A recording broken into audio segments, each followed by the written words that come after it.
अब ठीक है ना? बस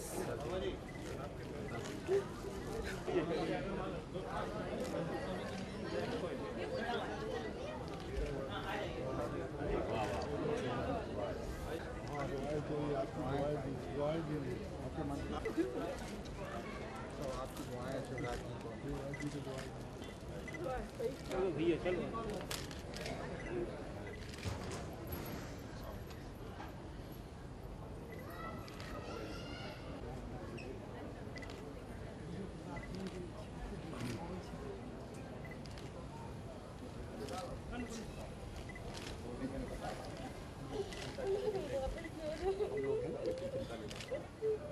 अभी हम करते हैं व्यवस्था, बैठाते हैं हम लोग हैं ना। नहीं बेटी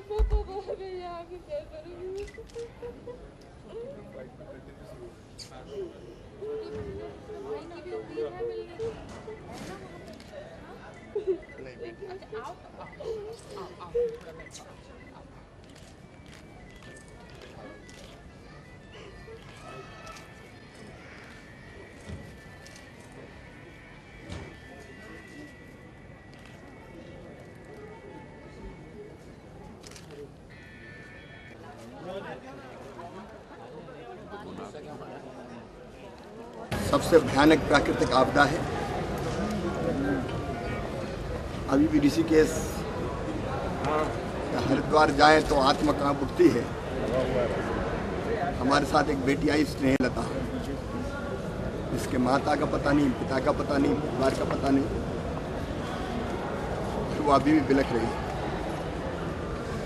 ऐसे एक नहीं कई परिवार हैं, वहाँ जाति फोटो दिखाते हैं और पूछते हैं कहाँ हैं हमारे माँ बाप। दुर्भाग्य है कि हम सबको खोज नहीं पा रहे। अभी तक जो स्थिति है, मध्य प्रदेश के लगभग 5330 यात्री सुरक्षित निकाले जा चुके हैं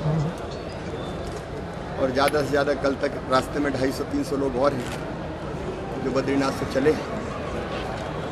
आज रात तक, कल सवेरे तक वो हरिद्वार पहुंच जाएंगे। एक विमान कल और एक विमान और परसों उनको लेके आएगा, लेकिन जिनके परिजन नहीं मिल रहे उनके हाल बेहाल है। अब हम कोशिश कर रहे हैं कि उनको ही वहाँ से वापस लाएं, जैसे आज ग्वालियर की इस बेटी स्नेहलता को हम लोग वापस लाए हैं। हमने तय किया है कि उसकी आजीविका का, क्योंकि वो और उसकी छोटी बहन आयुषी दोनों बच्चे, बाकी कोई नहीं परिवार। हमारी टीम ने मध्य प्रदेश के लिए 1810 दूसरे राज्यों के श्रद्धालुओं को, क्योंकि इसमें भेदभाव का कोई सवाल नहीं है, सब भारतवासी है, हम किसी में भेद नहीं कर सकते कि ये प्रदेश का, मध्य प्रदेश का या दूसरे प्रदेश का। ये 1301 के अतिरिक्त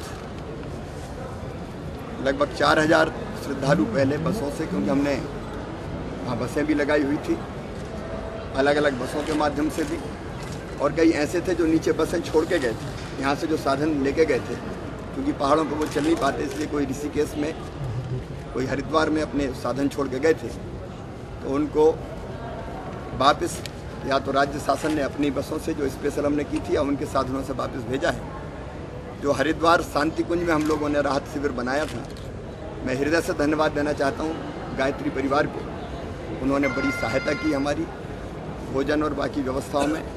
लगभग 7204 श्रद्धालुओं को वहाँ चिकित्सा, भोजन और परिवहन की व्यवस्था अलग अलग जगह से मिला के करने का काम हुआ है। उनमें से कुछ प्रदेश के बाहर के भी थे। मुझे लगता है कि अब और हर एक गांव में हमने डोंडी पिटवा दी है। मैंने भी संदेश दिया है, कलेक्टर ने भी कांटेक्ट किया है, सरपंच से बात की है, तो उसमें से 741 संख्या अभी तक आई है।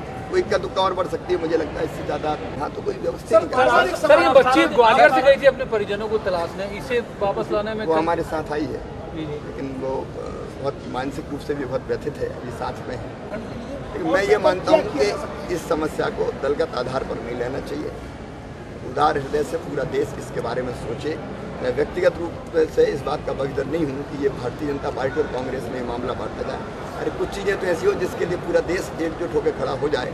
इसलिए प्रधानमंत्री जी से हमारा आग्रह ये है, मैंने पहले भी किया था, मैं फिर दोहराता हूँ, इस आपदा को उत्तराखंड की आपदा ना माने। ये राष्ट्रीय आपदा है और इसलिए इसको राष्ट्रीय आपदा घोषित करके केंद्र सरकार बचाव के, राहत के, पुनर्निर्माण के काम हाथ में ले। उत्तराखंड सरकार उनको सहयोग करे और हम बाकी राज्य सरकारें भी सहयोग करें।